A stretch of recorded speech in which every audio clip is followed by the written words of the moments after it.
Здравейте! Вероятно вече забелязвате по късите ръкави, т.е. по потничето, че не съм в Ирландия. Някои от вас питаха дали сме на почивка. За съжаление не. Значи аз вече 2 месеца си в България по причини свързани с здравето. Един ден вероятно ще направя видео за това, но за сега все още няма да споменавам за какво става на въпрос. Исках да правя видеа, но просто нямах време. И днеска най-сетне хванах малко време да ви запиша какво ще се слага в канала в следващите седмици. Имам едно видео вече записано с Злати още от преди повече от 2 месеца, което не съм обработила, но ще пробвам да обработя до следващата седмица, така че първо ще ви сложа това видео.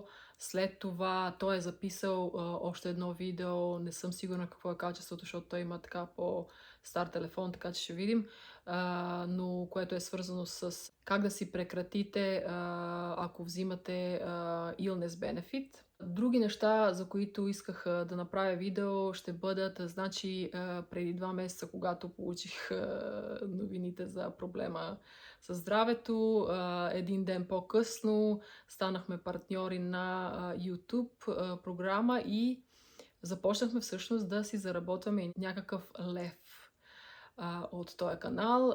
Ще ви направя едно специално видео, свързано с това също, колко заработваме и така нататък. Естествено, понеже не съм слагала видеа 2 месеца, в това време почти нищо, но както и да е. За тези, на които ще им бъде интересно, ще го направя. Също така, бях споменала още отдавна, че като удариме 1000 абоната, ще направя giveaway. Не съм го направила по проста причина, че аз си мисля, че той така става. Просто правиш един giveaway и всичко е окей. Но всъщност YouTube има много правила, които трябва да спазиш при правенето на този giveaway, така че трябва просто да проверя първо какво точно трябва да се спомене в видеото, по какъв начин ще се даде наградата и въобще изцяло не мога така да го сложа, ще трябва малко да си взема време да го проуча.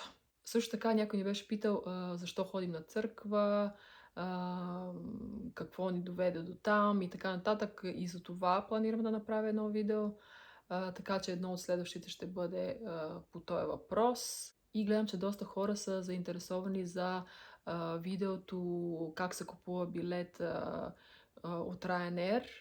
Ще направя едно обновено видео, защото това, което бях правила тогава, е много старо. Така че за това ще си поговорим. Ако вие имате някакви допълнителни въпроси или теми и идеи за видеа, свободно ни пишете. Да, със сигурност имам доста идеи от вас, които сте ми ги слагали под коментарите, но просто трябва да отида до тия коментари и да ги проверя пак. И естествено да проуча по темата, да видя дали имам достатъчно информация, че да ви бъде от помощ да ви направя такова видео.